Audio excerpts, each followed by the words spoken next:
Hello les amis! Alors est-ce que vous savez ce que c'est une allergie? Eh bien voilà, on aurait deux définitions à décortiquer dans notre vidéo.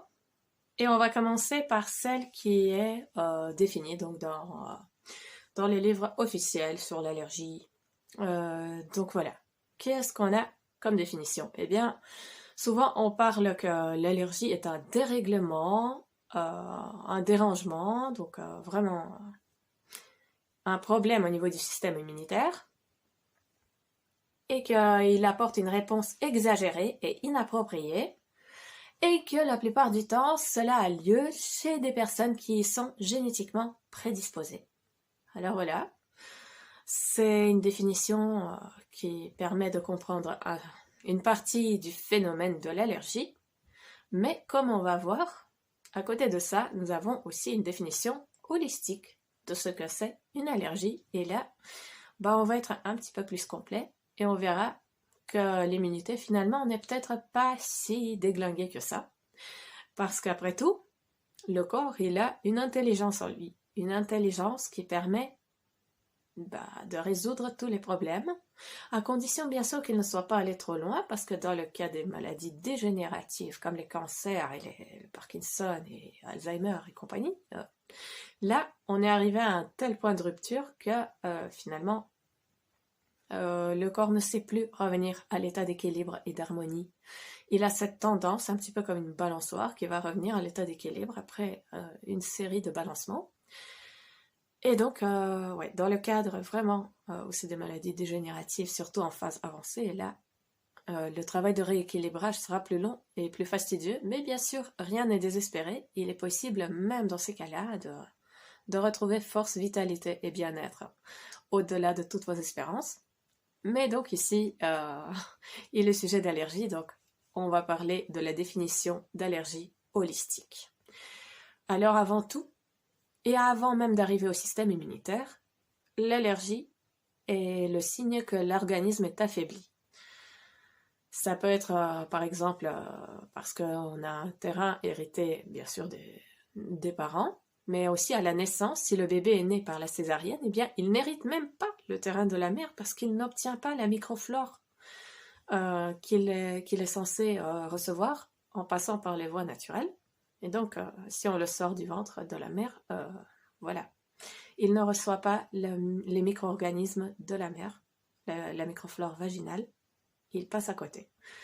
Ensuite, si ce même bébé ne reçoit plus non plus d'allaitement, s'il reçoit directement le lait synthétique dans un biberon, eh bien là aussi, il y a une foule de micro-organismes qui va passer à côté parce que bon, les produits industriels, les produits en poudre, c'est des produits complètement morts, il n'y a plus d'enzymes, il n'y a plus de vie, même s'il y a des vitamines, des fois c'est enrichi de façon synthétique, donc il n'y a pas grand intérêt nutritionnel là-dedans.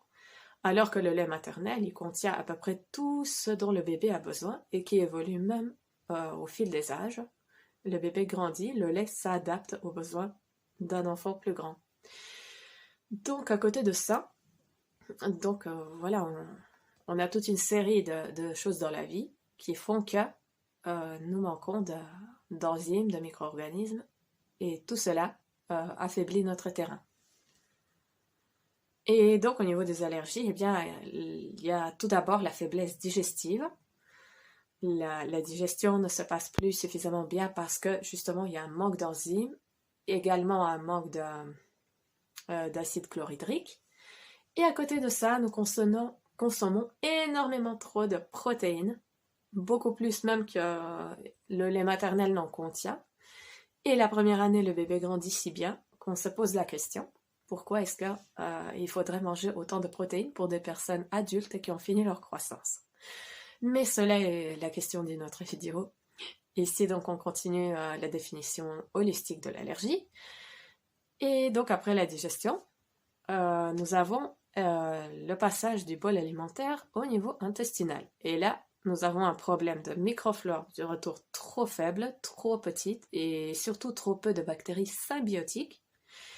Et en plus de ça, une porosité intestinale.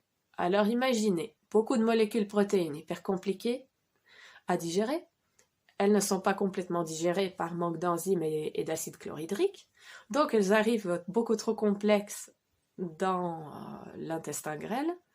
Et là, au niveau de la muqueuse, il y a la porosité et ces grosses molécules passent dans le sang.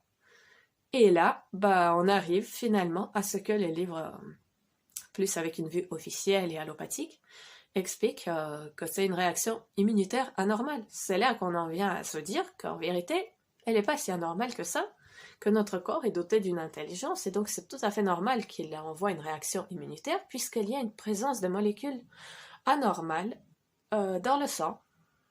Et donc le corps, il se doit de s'en débarrasser. Donc si vous avez une réaction allergique, c'est que votre corps, il y a des faiblesses au niveau de la digestion et des intestins, mais votre corps a encore suffisamment de vitalité pour faire une réaction immunitaire, pour dire que quelque chose ne va pas. C'est la sonnette d'alarme qu'il faut rétablir le terrain, qu'il faut ramener de l'harmonie au niveau du terrain. Et une fois que vous passez à une alimentation plus vivante et que vous diminuez le stress et que vous passez à un mode de vie plus proche de la nature, vous verrez que ça ne pourra que s'améliorer. Plus vous allez dans le sens de la nature et plus vous vous libérerez des allergies.